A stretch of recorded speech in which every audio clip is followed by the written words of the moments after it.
All right, as a reminder, as always, I never make these videos to criticize anybody, to attack anybody in any way, shape, or form. I do these videos with the idea of teaching. Hopefully it gets into the hands of all the right people so they can challenge what they're doing and why. And I'm not sitting here, as always, saying I know all the answers, but I do know why I would do what I do. And that to me is the most important thing, is why. Do you have a reason? Does it make sense? Can somebody challenge that and maybe give you a better idea or just convict you more in what you believe? And so when I'm making these videos, and I'm doing a lot of these videos on the Cowboys, because I think a lot of it led into some of the issues that they had and why they're not playing on. And again, my opinion, maybe there's another coach that says, nope, this way is better than what Kurt's talking about. That's no problem. I just know everything in my mind comes through the eyes of the quarterback and understanding what I need to do to have success on any given play. So I've already broken down some of their plays up to this point. Make sure you go check those out because I don't have most of those on here. But timing and spacing become so vital in everything that we do. So what Dallas is going to run here is they're going to run the stick concept down here. Boom, stick, flat, go, flat, stick to that side, okay? So my question becomes, what are we running up here? What is the concept that we're running up here? So Dak peeks down here to the bottom, but you'll notice that the Packers commit 4 guys to these 3 over here. Don't really have, great options against that. So I'm probably going to go to the backside anyways because you see it. They're coming down and kind of doubling Ferguson here, keeping leverage out there. So not a real good look to that side. And you're going to see Dak work back to the backside. But here's why I say, what is the concept back here? Okay, so CD is setting his guy up and then trying to beat him across his face here. So when he does that, it makes me think, okay, maybe he's running some sort of choice route. He has the ability to set his guy up and then try to beat him, okay? But with that, then I ask the question, what are we doing back behind it? So what's the primary? If the primary is CeeDee Lamb running some sort of a choice or delayed slant or whatever that is, then I need to make sure the thing outside of it takes long enough that I give CD a chance to win, and then I can still get to the next one on time. That's what I need to do. That would be the complementary. That's how, to me, you design plays, is you find the primary, and then you complement everything else with the primary. So as we go back here to the backside, here's what I see. If I'm Dak Prescott, this is what I see. I see these 2 guys stacked on top of each other. So if I think CeeDee Lamb is covered, which he is really covered right here, there's a linebacker all over him, I want to get the ball out to that secondary throw, which is the slant back behind it, but I can't throw either one of these throws backside because of the timing. So we try to get back to CeeDee Lamb, but again, I've got to throw it around this guy who's covering him. I've got to throw it around him to complete it to CeeDee Lamb. To me, the concept would say, if that guy's covering CeeDee Lamb, I want to throw it to that guy that's outside of him because that guy can't cover the slant outside of him. Yet, this guy's covering both of us because our timing and spacing was off. So I don't know what the answer to this is. Is it CD pushing up and taking time to cross that guy's face, which messes up the timing of this thing as a whole? Maybe. So CD, he has to go. He has to take himself out of it. Yep, you're probably not going to win, CD. And I always tell my guys on any given play, I'm not trying to get everybody open. I'm trying to get somebody open. That is so key that sometimes you're not going to be the guy that gets open. I need you to run your route to get the next guy open. So we get somebody open on a play. So if that's the case here, I need CD to give himself up.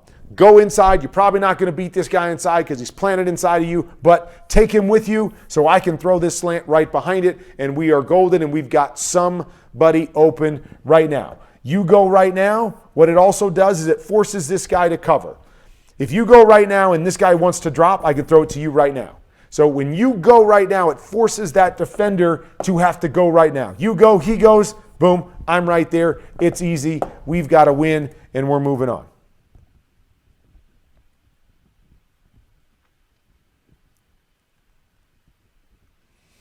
All right, so this is great throw, great catch right here.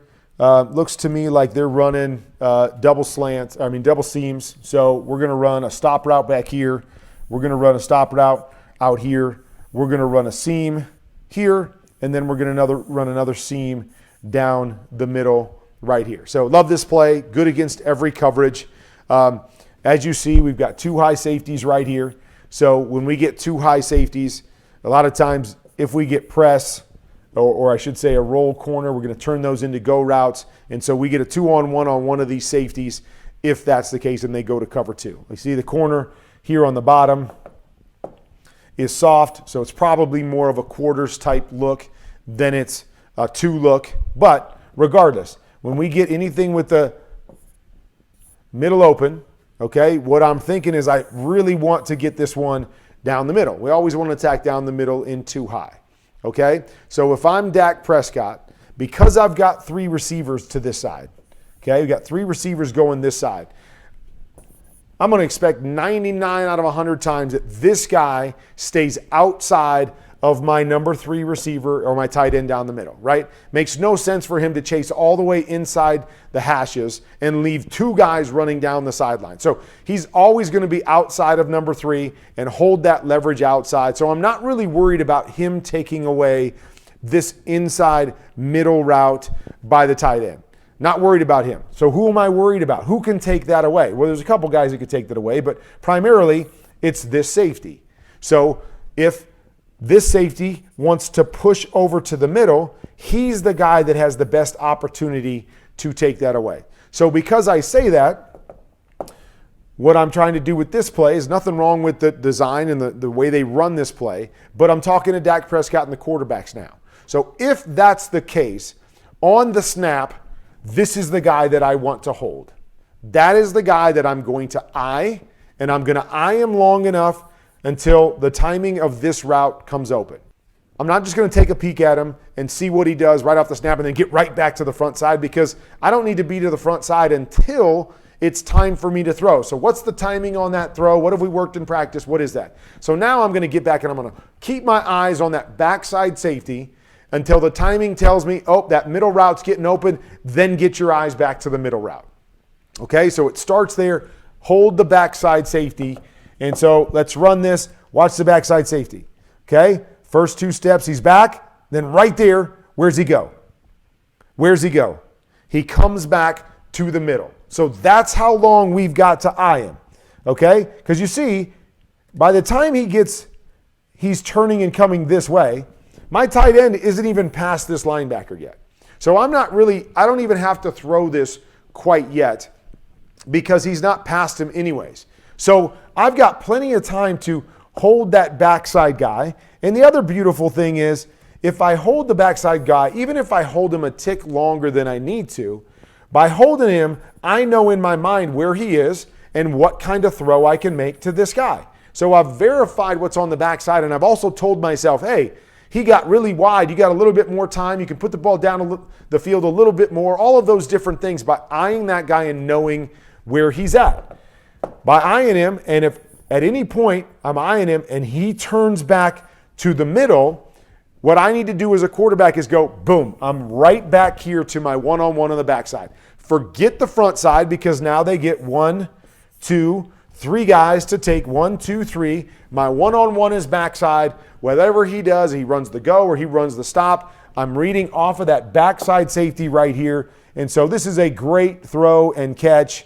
But you see who's taking it away. Who's in position to steal that?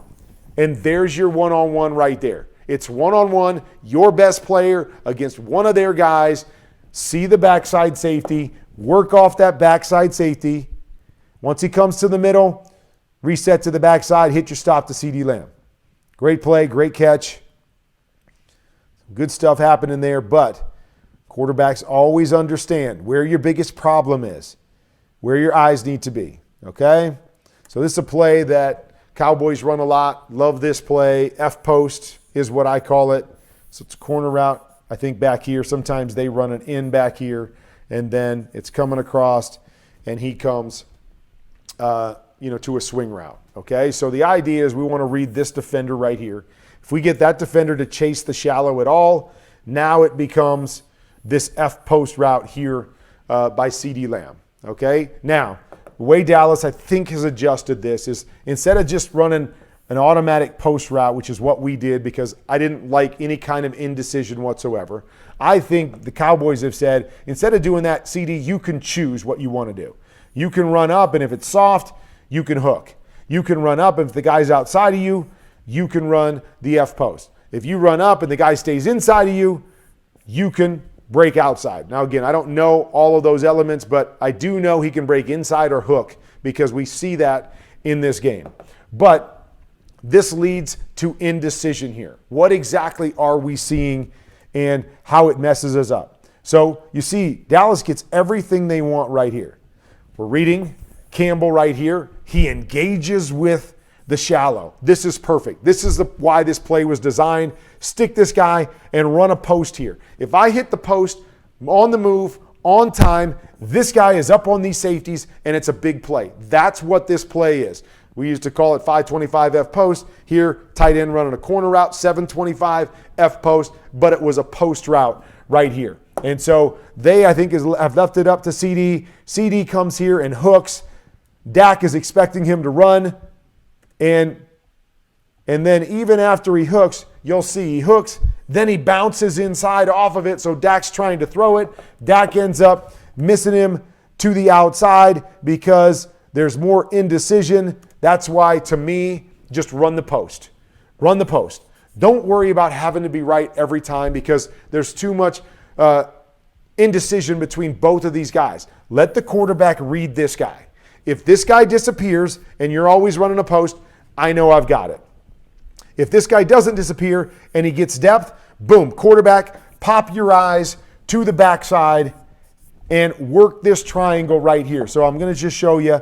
Let's say Campbell does not jump this, and he's sitting back there for the post. Now look what we have back here. Swing, corner, shallow off of those two guys. Don't have the corner because he's being covered, but we've got an in and out off of this backside guy, all because we know what the front side linebacker did. He stayed front side, work to your backside, and go from there. And to me, it just makes the whole thing simpler and doesn't lead to any indecision or any wondering of what we're going to get right here and an incompletion.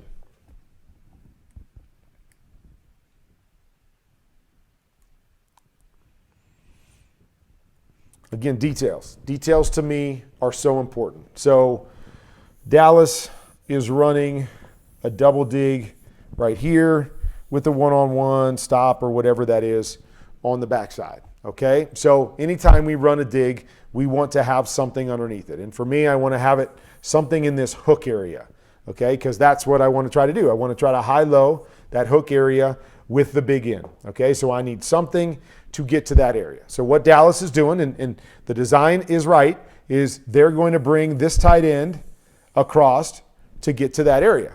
Perfect. Love the play design. Back's going to come here, probably go out the front side. So if I read the backside stop, somebody buzzes underneath it, I replace to the back. All right, so everything good. Love the play design. But here's what I talk about, details. Details. Big in here, shallow here. The most important thing about the big in and the shallow is that the routes coincide. By that I mean when this route is getting to the top of his route ready to break, I need this route to be in that area of the field. Because if one breaks before the other one, doesn't do us any good because one can be covered and then the defender can go cover the other one because they don't happen at the same time. So I need those things to happen at the same time. I need that shallow to get over there into that hook area so I can throw this ball on time to the end and I can throw it outside between the hash and the numbers to keep it away from anybody else. So this is where details become so important. So what does Dallas do? Dallas chips the tight end over here. He steps down. He's got to chip the defensive end. We're going to try to help Dak and give him more time. Yes, all sounds great. We're giving him more time. The only problem is we're giving him more time by chipping, but we're also making it harder on him because the timing of the read, we're forcing him to almost hold the ball longer because the timing of the read doesn't play out because it takes this guy too long to get to where we need him to be. So you see this. Look, see where he's at? My in is already breaking. And my shallow is way over here on the backside hash. So I am getting no influence on the defender that is underneath there. Okay. Beautiful thing is great timing, great throw by Dak. Boom, right on the money. It's beautiful. But the only reason it's beautiful is because this guy screws it up. This guy chases the inside in. Otherwise, we are dead in the water. Okay, so let's just say he lets it go to this guy like he should, and he stays sitting right there. We are screwed across the board. We can't throw the in. And even if I come down to throw the shallow, he's in position to stay outside the shallow and come down and blow that up or play it because my guy is not there fast enough. Difference. If this guy goes now, and let's say this guy gets to this window at the same time. Now that defender is in a dilemma. The defender either has to hold deep, and if he holds deep, now we're in a position to catch this and go out the backside. If he doesn't hold deep and he comes down to hold leverage on the outside, now we're opening up the window to the inside. So we're getting exactly what we want and the high-low. But here it just becomes they screw it up and we beat it with a great throw and a great catch. But it's about details, okay? I'm going to give you more details, okay? What I would do on this with my inside guy, okay, with my inside guy is I would seam him inside. So I would seam him inside further. Kurt, why would you seam him inside further? Well, two things. That when I seam him inside, oftentimes that's actually going to release this guy. So when I seam inside, I know his responsibility that he's probably not going to chase me inside. He might, but he probably is not going to chase me. And the reason I want that is because I want to release that defender to have to cover the high-low. I want him to be released from me, and I really want him to see this shallow and jump the shallow so we can get the in behind him. So I'm going to seam inside to try to release him from me. So now he gets out there, and now he's got to cover that. The other thing I'm going to do when I seam inside is I'm going to hold off this next defender, because that's really the guy that I'm worried about, is that next defender. Why do you say that? Because if we're running this and this guy comes down and takes the shallow, the only guy that can really take the in away is this Mike linebacker pushing through to take that in away, okay? So I don't want to ever let that Mike linebacker get there because I want this guy to be the guy in the bind all the time. So I'm going to seam inside, and I'm going to put pressure on this next linebacker when I seam inside. Let me get rid of that.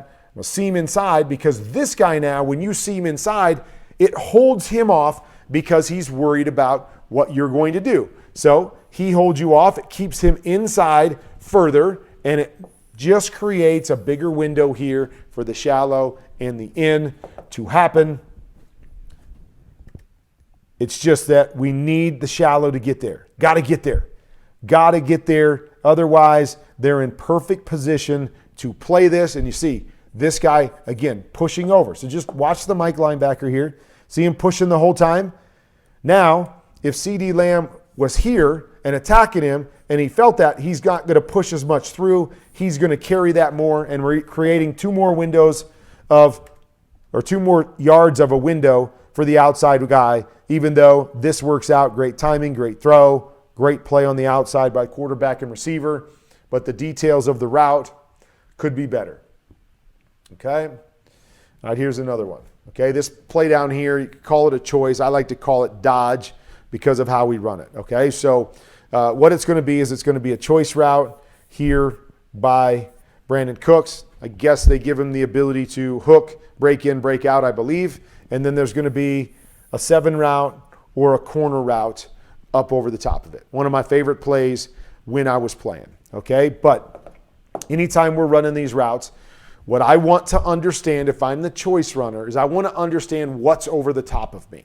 Okay, what does that mean? Okay, what it means is what's over the top of me as a choice route is a corner route. Okay, why is that important to me as a receiver? It's important because I know that in this particular look, somebody has to cover the corner. Somebody's got to cover him. I know that somebody has to cover him. So if I know that I got a guy running a corner route, if I'm the choice route runner, I'm saying to myself, okay, I've got a route coming outside in the deep area of the field. If there's anything, I'd like to attack outside. So if I come down and attack outside and I've got another guy going outside, that defender's going to be in a bind, right? He could only cover one of the two. So I'm going to try to put pressure on the guy that would be in conflict between the other route that I'm running. Okay, so just by contrast, okay, let's say we were running the tight end on an in route. Okay, if I'm running him on an in route, then this outside guy's not the most important guy. This guy is the most important guy. So if that was the case, as I was running my choice route, I would probably want to get a little bit more inside, or I'd want to think breaking inside more. As I'm coming off and reading this, I'm going to read the inside guy. If he gets depth, I want to break inside because I know that I've got a complementary route going to the inside. So it's so important to understand where our route's going. So we've got a 7 route or a corner route here. So the way that we used to run this dodge is I would bring him down and I would keep him outside, okay, which they do here, which I like that because when they keep him outside, it forces this linebacker to stay inside. He should never really pop outside of both of these guys, but if the choice route runner gets inside of the corner, now it's cutting down the space that that linebacker has to cover. If I stay outside of him, he's staying inside the number 2 receiver, it creates more space, okay? So when I do that, I come down and I realize here, there is nobody else outside except the corner. The only person outside of me is the corner. So with that, I'm going to do one of 2 things, okay? As this route runner, if I'm coming off and I feel him getting depth, I am just going to break this out. I'm going to run a 5-yard out route. So the quarterback knows, hey, I can get my eyes on the corner right now. He gets depth, I'm throwing the out route because you've got distance away from the linebacker inside of you. Okay? The other way that you can do this, if you feel it's zone, what we used to say is if there was a guy sitting out here, when you run this, what I want you to do is off of this, I want you to run with width at the defender outside of you. I want to get yourself away from this defender. I'm always going to talk about this. Who's the biggest problem on this play? The biggest problem is not the corner because the corner can't be right. If I break out and we've got a corner over the top of him, he can't be right. He can cover the deep one, but he can't cover the short one. He can cover the short one, he can't cover the deep one. So he's not my problem. My problem is the guy that can take this play away. So the problem is the backer inside.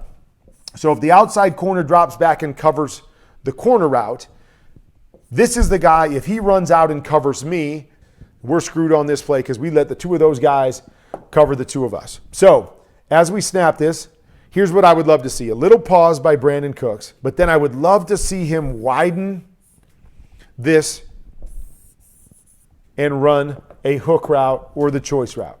So you'll see right here what he does, right? He pushes almost vertical. Now he does a great job at the top of this of folding outside and falling away, kind of exactly what we're talking about. Fall away outside the numbers to stay away from this guy. But you see what the issue is on this play. He comes running up straight vertical and he cuts down the space there is for that inside linebacker to cover this. They still get it. We throw it. We get it outside. But love to see him widen, attack outside the numbers, put all the pressure on this guy, keep yourself away from the guy inside of you, and it makes it just a little cleaner and easier for our quarterback. And it may even grab the attention of that corner as you run at him. Maybe he jumps down and gives us the one over the top, but little small details that become so important based on the rest of the concept.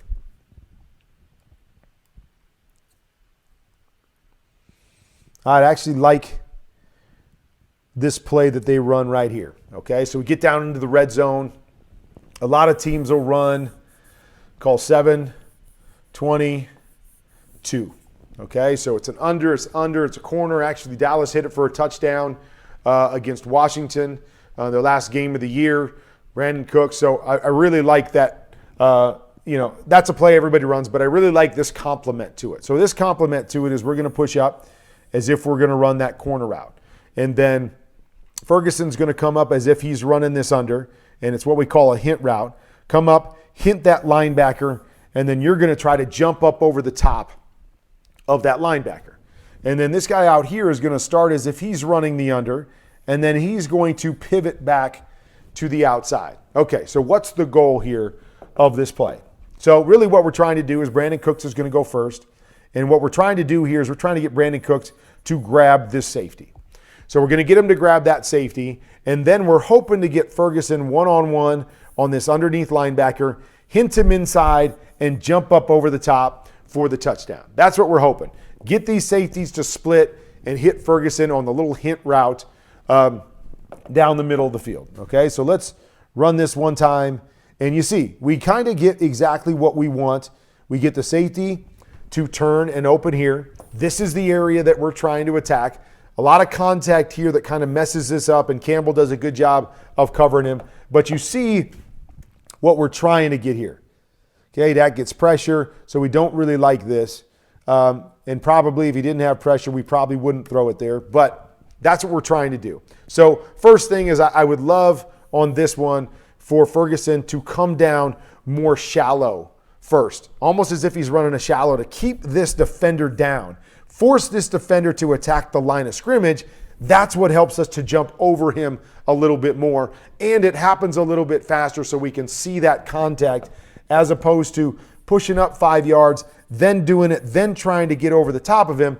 It allows this guy to push with depth. So everything we want to do, we want to get him coming down this way, get him coming down towards the line of scrimmage because I'm trying to jump over the top of him.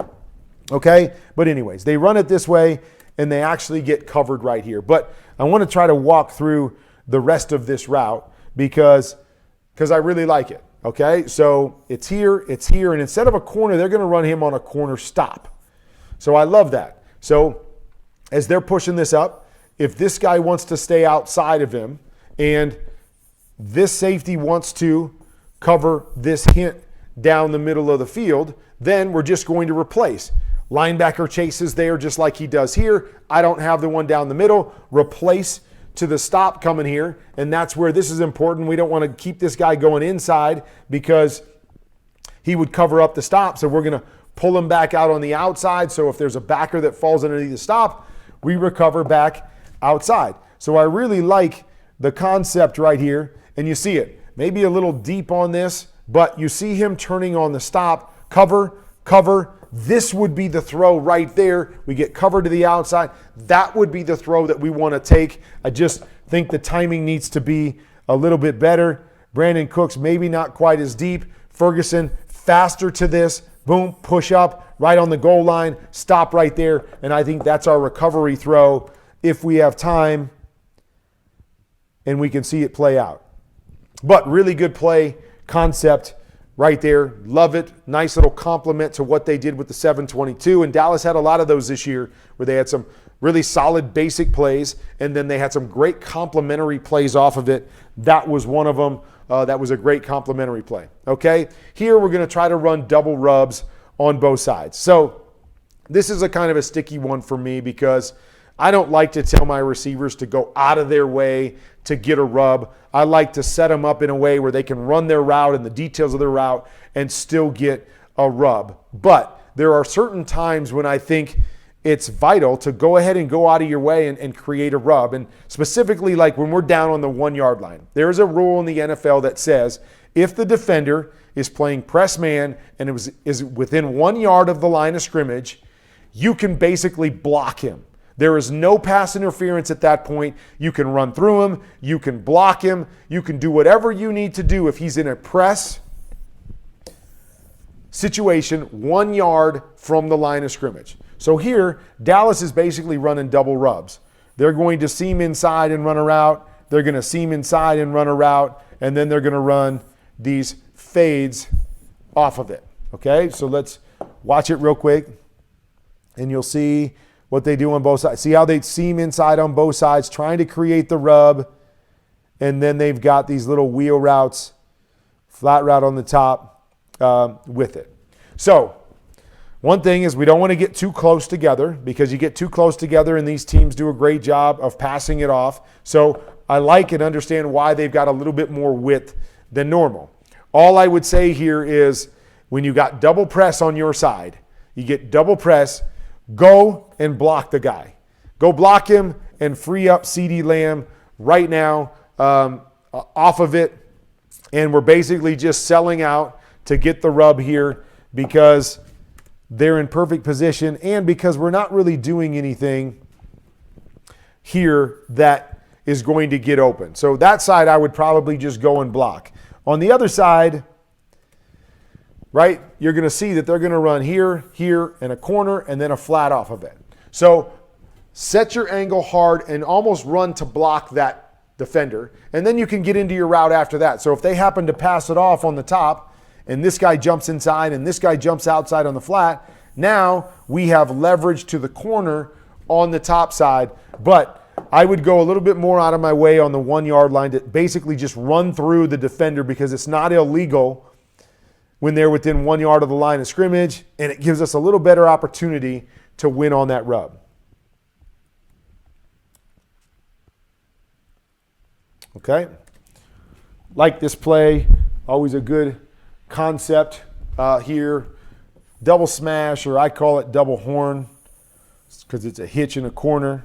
Okay, hitch, corner, and then they're going to run the choice or the juke route inside with CeeDee Lamb. Great play, getting CeeDee Lamb isolated on a linebacker, awesome. You take that any day of the week. I'm just a guy that likes to read outside in. So I know the juke's going to take a little bit longer or the choice is going to take a little bit longer. So I always like to read it outside in. A, to verify what's going on the outside, and B, just to take a gimme if there's a gimme.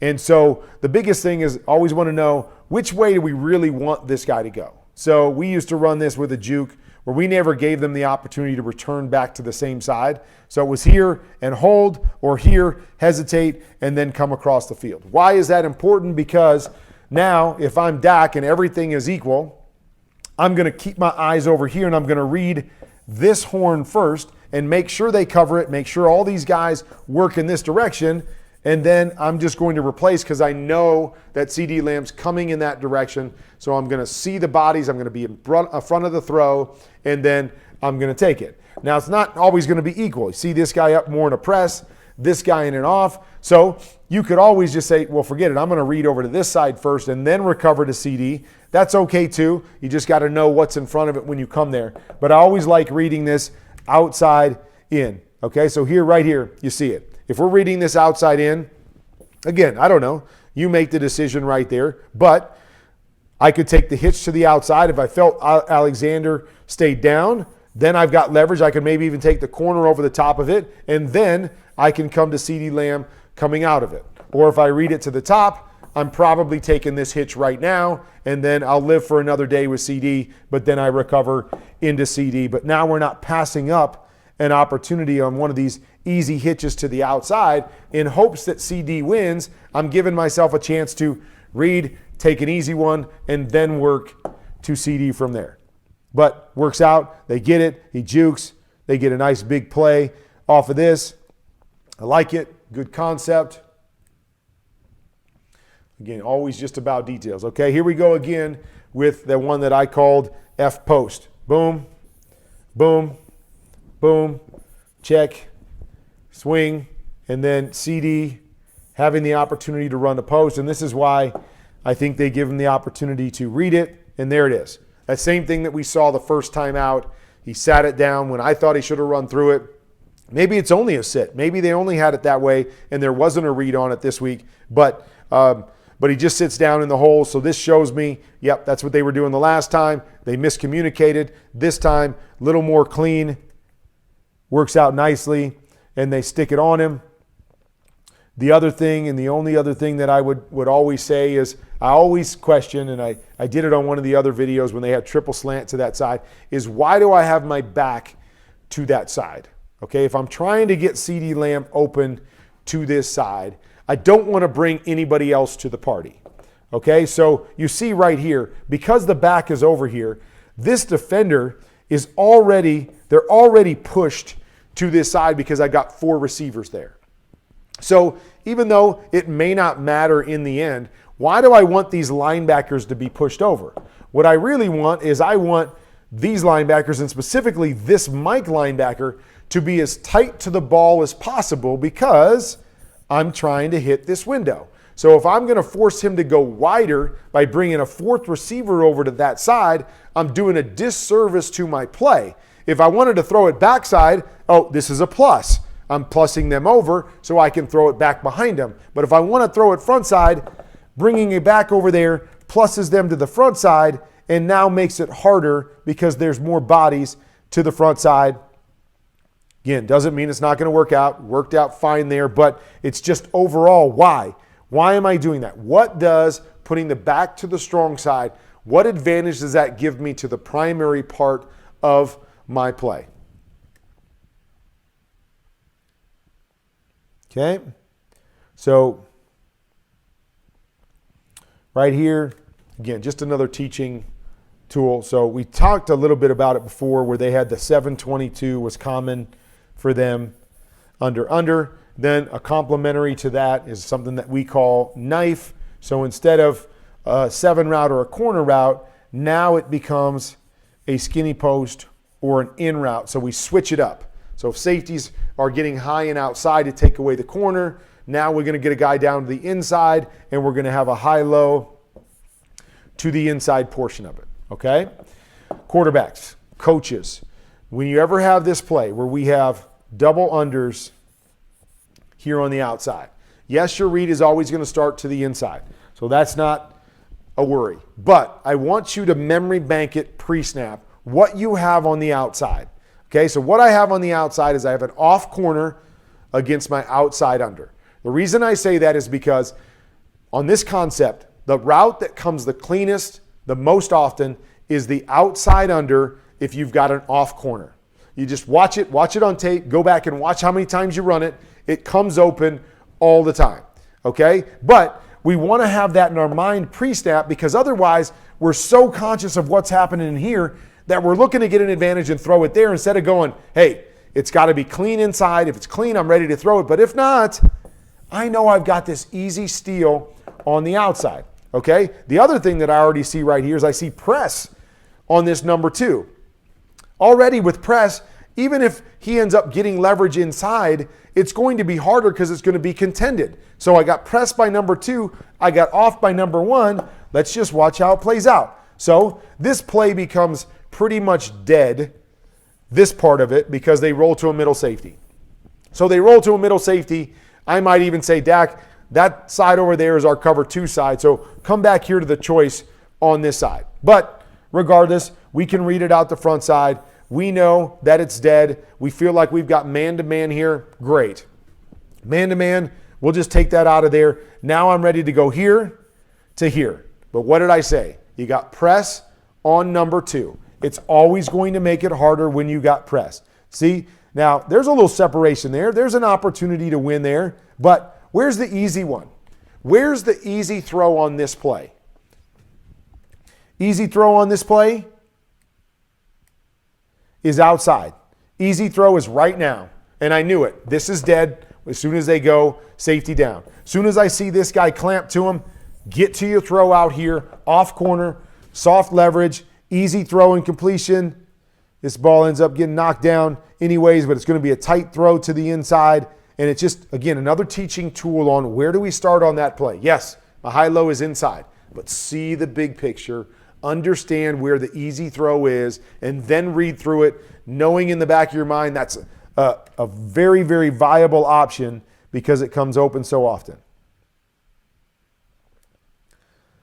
All right, so this play. I don't know exactly what they're doing, but I'm going to believe, because I've seen it before, is they're going to run an influence post right here. They're going to run an under out here, and then I believe CD is supposed to be running the in back behind it. So it's the under concept. Run a guy down the middle, and then you get the high-low off of this outside linebacker. So what Green Bay does is they're playing what I call high cover 2. So cover 2 safety, running back to a cover 2 safety. They're dropping their high player down into the middle, almost like a Tampa 2 linebacker. He's playing high through the middle. but they're playing a too high safety look. Okay, so this particular play, again, what are we trying to do? We're trying to get a high-low right here off of these two guys. Okay, this guy is a bonus. If they've got the middle open and there's a shot down the middle, he's a bonus guy for us, but he's not the primary. The primary is one of these two guys on the outside. So as I come back and see this, if I'm going to read to this front side, where am I reading? I'm reading whatever defender is right here. Okay, that's the guy that I'm reading. So as I come out of this, even if I don't see the rotation, what I see is a guy in the middle of the field, so I know this guy's dead. That guy's dead. So I'm coming out and I'm reading this area of the field. Okay? On this play, obviously this guy voids that area. So the defender who really is covering that area is this next backer inside once they void it. But regardless, if I come out and I know this guy's dead, and I come out reading this area, and I see this guy running out of there, throw it. Throw it right now. There's no one else to cover it. Throw the under right now. Just take it. Boom, right there. There it is. Take it, right? He's out of there. If I feel this guy come screaming to it, then I'll replace back behind it with the in. But I'm coming out ready to throw this one, and right off the bat, there is nobody in the window right there. This ball should be out if you're reading it the way that I read it. Looks like Dak's reading down the middle of the field. To me, middle of the field was dead from the get-go because I got a guy standing in the middle of the field. So this was a 1 to 2 type read off of that hook defender right there, and the ball should have been completed and out of Dak's hands right now. If he's not taught to read it that way, if he's taught to read it here, to here, to here, to me, they're doing him a disservice because you see it big picture-wise, and you know when the middle is dead. Now it becomes simply a high-low. You got to get over here, and you got to be ready to take that under right now. So missed opportunity. Actually, we end up getting back to it late and getting the completion, but hopefully you see what I'm talking about. Okay, love the play design right here. They ran a play earlier where they brought Pollard out and brought him back across here. I don't know if it was an angle on that one or if it was a choice route, and he broke across his face and they got a big play on it. So love the play design. Again, a lot of good complementary things within Dallas's offense. So they come back with this. They're going to run that tight end on a post. They're going to bring Pollard up on that choice, hesitate, and run what we call a choice and go.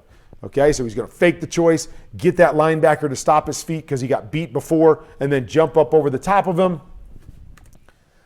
Really good play design. We get the backside corner to chase. We get exactly what we want.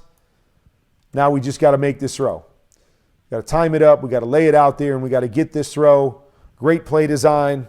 Just wanted to show it because I really like it. It's something you should have in your playbook if you run your tailbacks on a choice route at any time, any of this stuff. Love how they do it. Clear that out. I like the tight alignment on the backside to really condense the backside and give this guy a whole bunch of room over there. Just missed the throw on this one. Probably should have been a touchdown.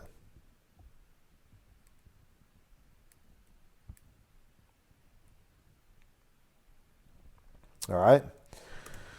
So another concept that everybody runs. Okay, so I either call it a Pogo or a Pogo. So depending if I have a go on the outside, I would call this a Pogo route. It stems from the Pogo route, which is a post in a corner. Pogo just is a go on the outside with the corner route. And then most of the time, you're going to run a flat here. So you can try to clear out the outside, and it's designed to get a high-low with the flat and the corner being our primary guy, so we're trying to get him open. All right? So on this particular play, what you're going to see is you're going to see that we run, instead of running a flat here, we're going to run a return. Okay, so we're going to run a return here and a corner here. Now, I understand why. Okay, you run this, I believe, because you're trying to run it against man coverage, so you can get two runaways against man. Or maybe you're saying they're playing a defense where they're dropping hard outside, dropping the corner back, and we can't get either one of these, so we're going to bring the return back inside of him and try to hit him right there. Okay. The only problem I have with running a return is that if a defense can see it, if you're not patient enough, that when this guy turns and runs and starts to return back inside, it frees the corner up. So if I'm running a flat, doesn't free him up. He's got to cover it or not cover it if I'm running at him. Once I start to go back inside, it frees him up to be able to drop off, and I'm running back into a zone defender that's already sitting back inside. So to me, it's counterproductive. If I'm trying to get the corner, then leave something out underneath the corner so I can try to throw it. Don't try to get too cute and go, I'm going to pretend like we're going out there and then we're going back inside, because if it doesn't happen on the same timing, all you're doing is making it easier on the defense and say, okay, outside guy cover the corner, inside guy just wait here, you'll cover the return. And it's, to me, a cute way of kind of trying to get two things out of this, but messing up the original part of the play. So you see it right here that, look what the Packers do. They do exactly what I said, right?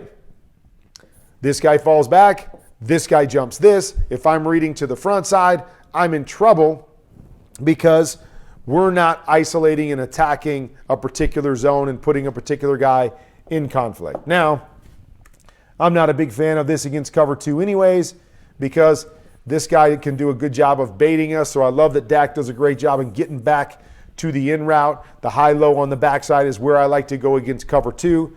But I just wanted to talk about that pivot route that they have, the return route that they have right here, and why, although it sounds really good, I don't like to have it on there because I want to make sure that I get this stretch, this conflict every single time I run it, as opposed to possibly putting them or giving them an easier opportunity to cover it by running right back into where guys are supposed to play anyways. Good job by Dak. Good reset. You find the tight end on the backside. Really well done right there.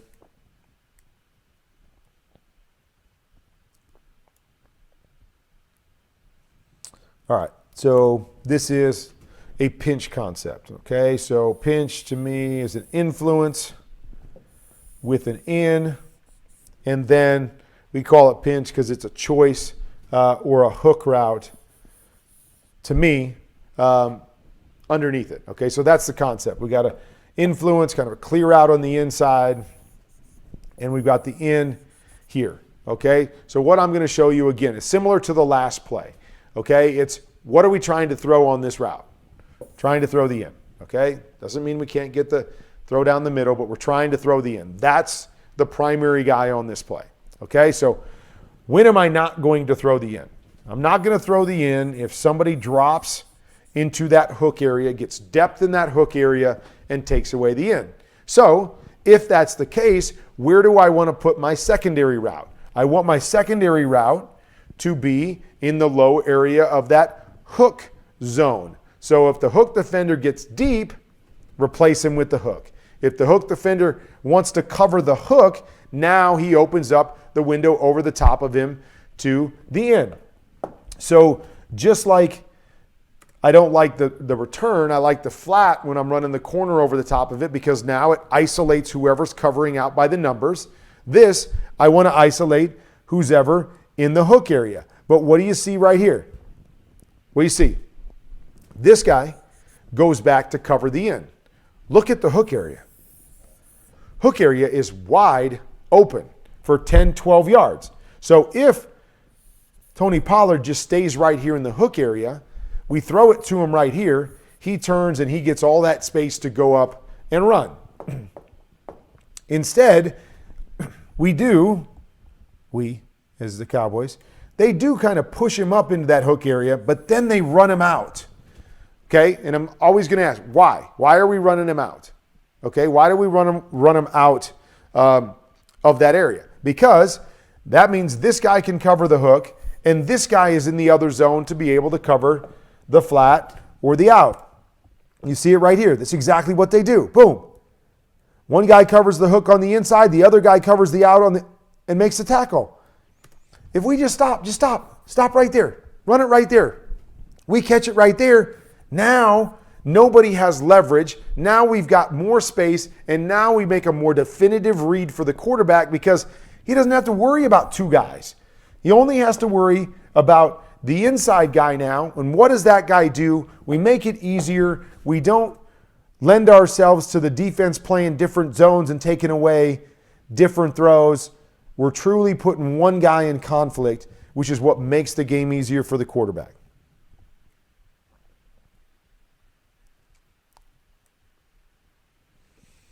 All right.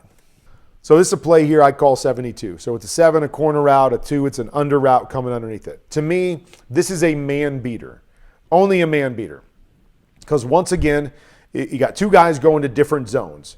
So if they're playing zone and this guy's playing the deep third and this guy is playing the hook to curl area, which is what's going to happen in most zones when that's the case, we're running right into them. It's not good against that zone unless they screw it up. So it's really only a man beater.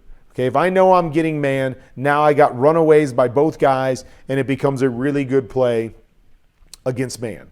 Okay, so that's the first part of this is you got to know that you have man. Now, over here, to me, it doesn't look like man at all. Now, maybe it was because you see the outside corner kind of jump and chase man. You see kind of a man match to the front side. So maybe this guy was just playing a cop defender and you had man with this defender and man with this defender. But regardless, having that extra guy over there makes me say to myself, I don't really like it over there. It looks more like zone. And I don't really need to go over there because I've got a good man or zone beater to the other side with the corner off over there. Okay, so as we come out of it right here and Dak looks left, and there's exactly the problem against zone. This guy is in perfect position to cover the under. Now, this guy kind of jumps him, but if this guy were to fall back, I'm looking over here and I got nothing. So hate reading this against zone because I'm hoping somebody screws it up, right? That this corner jumps in zone for some dumb reason and gives us the corner over the top. Or that this guy carries in zone and it gives us the under underneath it. But as long as they do what they're supposed to do, underneath backer stays in his zone. Oops, that's dead. This guy stays back in his zone. That's dead. I don't like to read over there unless I know without a doubt that it's man-to-man. I know it's 2-on-2 over there. Okay, so with front side, we've got check swing. We've got curl. To me, I got corner off over there. I'm coming back to get the curl all day long unless one of these guys drops underneath it. Then I will kick it to my swing over to that side, and you see it right there. Boom. If we go to the front side, there it is. There's your curl right behind this guy. The other thing that I wouldn't do that I know Dallas does on this play is they always check their back here. If I'm running a curl, I need this guy as wide as possible, as quickly as possible. So I would not check that guy. I would just let him free release right now. If they bring pressure, he can be my hot. But I want to get him as wide as possible. So just like we see on this particular play, as you come back, if you're coming back to the curl, this guy stays just somewhat underneath it. That could deter you from throwing it. That's why I'd love this guy to free release and be outside the numbers. So now this guy will have to tell me definitively who we have on that play. All right. Next level off of this. Okay, so what we used to do on this play down here. Okay, so we didn't have the same problem I was talking about with them having to pass it off or mess it up or whatever. We always ran this as an under concept. Okay, so the guy on the inside would run a 12 to 14 yard in, and the outside guy would run an under.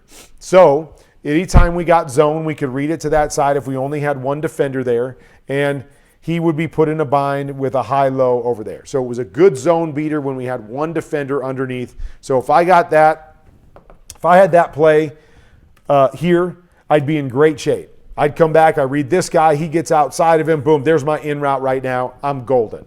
So that's where we always started this play. Always ran it that way. And then we added an adjustment that said, if this guy gets to 12 yards and the guy inside of him carries him. So if this defender carries him to 12 yards, okay, you can break out. Doesn't matter. Man or zone, doesn't matter. If it's zone and he carries you, I should be throwing this underneath one. Doesn't matter. If it's man and he's carrying you, now this is where it gives us the advantage of I can still hit the under portion of it, but if he's carrying you to your 12-yard depth and you break out, now I get what I want, and I get a runaway or a breakaway in man coverage and a winner on that side of it too. So I get a winner inside and outside based on what the defense does, and I've given myself a play or a concept that is now good against anything. I've got a high-low here against that one defender inside. If they want to change it to man, now I've got two runaways inside, outside, and we're golden. Always tell our guys, err on going inside. If you're not sure, go inside, okay? But if you feel that guy carrying you, you work on it, you have the ability to break out of it. I actually ran this play in the Super Bowl with the Cardinals. The 64-yard touchdown to Larry Fitzgerald was this play. And they went two-man, so Anquan Bolden broke out. He took the safety. He took his defender. So when Larry caught this in the middle, there was nobody else there, and we were able to score a touchdown on that and take the lead in the Super Bowl. But that adjustment is what allowed us to do that, and now it becomes a play that's good against zone and good against man.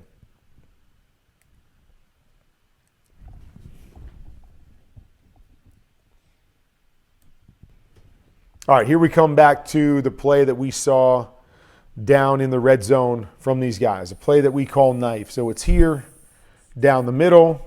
We're going to push up, run in, push up, run in. Okay, so we're trying to get this against a too-high safety look. So we get a too-high safety look. I want to high-low this defender right here. We got to go on the backside, so if they want to push this over and give me that one-on-one again, I can go backside if I want it. Otherwise, middle open, I want to stay to the front side. Okay, so here we go. We drop back. Read's right there on this guy. There's the read. That's what we're looking for. Very similar to what we were talking about on the last play where it was the under and the over. Reading that one defender. That defender stays down. There's my throw right there. That defender goes high. Then my throw becomes the underneath throw. So right here, boom. This ball to me should be on CeeDee Lamb right now. So what am I doing as a quarterback? I'm coming back, seeing this look. I'm going to come back and just peek this guy. Okay, peek this guy. He does what I want him to do. Then my eyes get right back here, and I see if this guy comes down or goes high. Okay, so right there, I get what I want on the backside. I'm right back to the linebacker. Boom, there's the throw. Got to be up and down over the top to CeeDee Lamb. That's where we've got our shot right on this play. Not sure why Dak got off of it. And then, as we always say, right, we can go ahead and read this high-low. If you're not comfortable with that, then you just work right out to this number 3, and you see, the number 1 on the outside, but the number 3 read, and there it is, right out there in front of you. There's the completion to the big tight end if you don't like CeeDee Lamb, but looked like Dak just got through this too fast. I'm not sure what it was. He got an easy jump by the linebacker. One hit, should be up over the top to CeeDee Lamb or working out to that under instead of having to create something like this.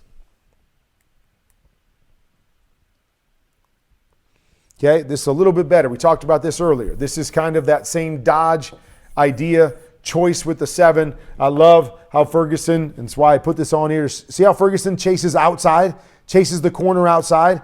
Great job. He stays away from this defender. He chases this guy down, forcing this guy to have to read high-low, but he's creating space from the biggest problem on this play, which is that backer inside of him. Love the technique right here.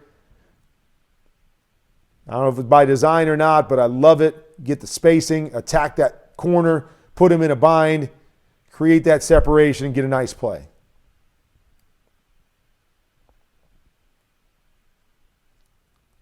All right, like the play design right here, more of what we call a pure progression play.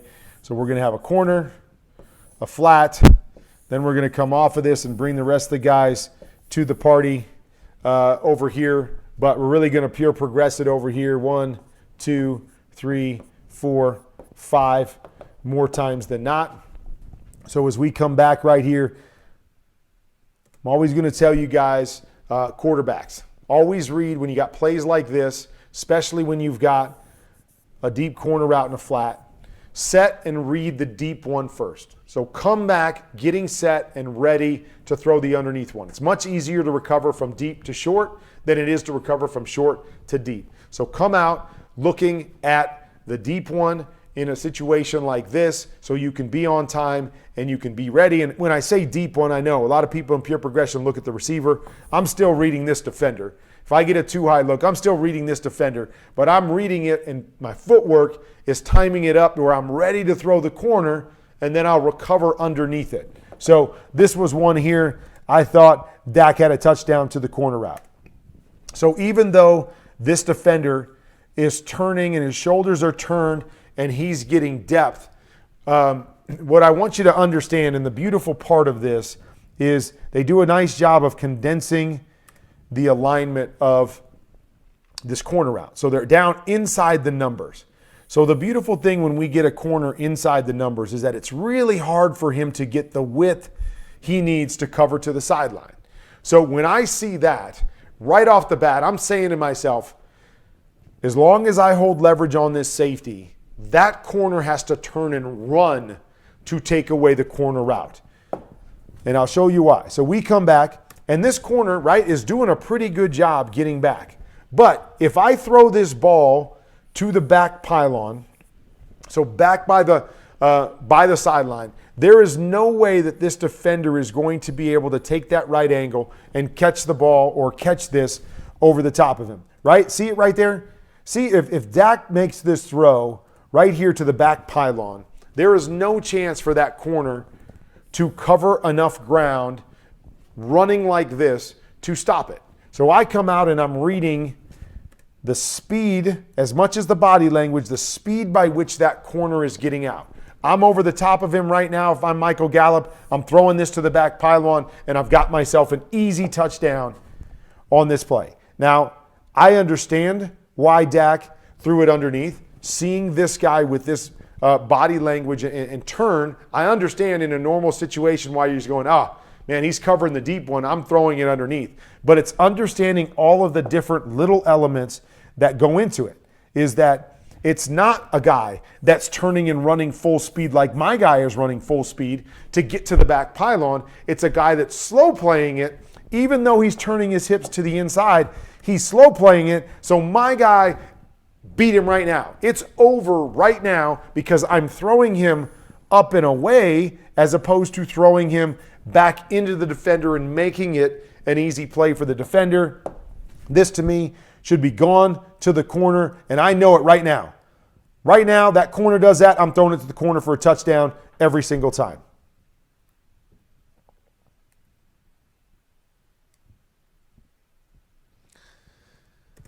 All right, so I broke down the play that was an interception where they ran this return and they ran a corner over the top of it. Broke it down. Check it out on Twitter if you want to see that aspect. I'm not going to break that play down again, but that's a complementary play to this. So this is simply just an out and a corner. Okay, so when we're reading this out and corner, just like on the last one, what I'm doing is I'm coming out and I'm seeing the corner on this play. Not the corner route, I'm seeing the corner defender. Okay, because in this look, he's the only guy that can take away the out. He's the only guy. There's nobody else out there that can take away the out. So my eyes are on that corner from the get-go. Whatever he does, he gets depth, I am ready to throw that quick out right now. He squats his feet, I am ready to get over the top of him to the corner because he's the only one that can cover both of these guys. So as we come out and I see this, now there's a couple things that I might do a little bit differently. This one isn't terrible by CD. You know, what I always like to tell my guys is chase the outside number of the corner. You want to get outside of him. As soon as you get outside of him, that's what gives the quarterback the read that he wants. You get outside of that guy, and he's got to turn his hips to cover you. So the sooner you can get width on your stem to get outside of him, the sooner I can get a read. CD is doing a pretty good job here. I think like to see him maybe a little bit more width, but doing a nice job. So because this guy's backing up, you could easily say if Dak's ready here, he could be throwing this ball and he could get this completion right here. Okay? That could be a completion for him because of the depth of the back pedal of the corner. But by the same token, you could also say, well, I saw this guy squat his feet and flatten off and get ready to jump that. And when he does, I've got to reset and I got to throw this. I got to get this ball out of my hand. So this should be a completion if you're throwing it on time, but I understand seeing that guy jump him, no problem. But the only other read, it becomes this guy. And then we work to the shallow. So got to be ready for the out and then the quick reset right there and drive the corner. There it is, right there. There's our window. There's our shot right there. Got to be on it to take it. Now again, now we become a scramble and a throwaway instead of a completion that was set up right there in front of us. So there's a look at a bunch of different things in this Dallas game, and it's about little details. There's some good stuff. There's some good compliments. The ideas on a lot of them are really, really good, but it's the details to me that separates them from being really good plays in this game and executing them really, really well and not being able to do that. Some's on the quarterback, just getting more comfortable with the reads and being more definitive with his reads. Some is on the design or the execution and the plays being run better to help the quarterback have the best advantage to being successful on every play, putting a defender in conflict so they can't be right. That's what we're trying to do on offense. Put the defense in conflict so somebody has to be wrong on every play. We're not getting everybody open, but we're getting somebody open.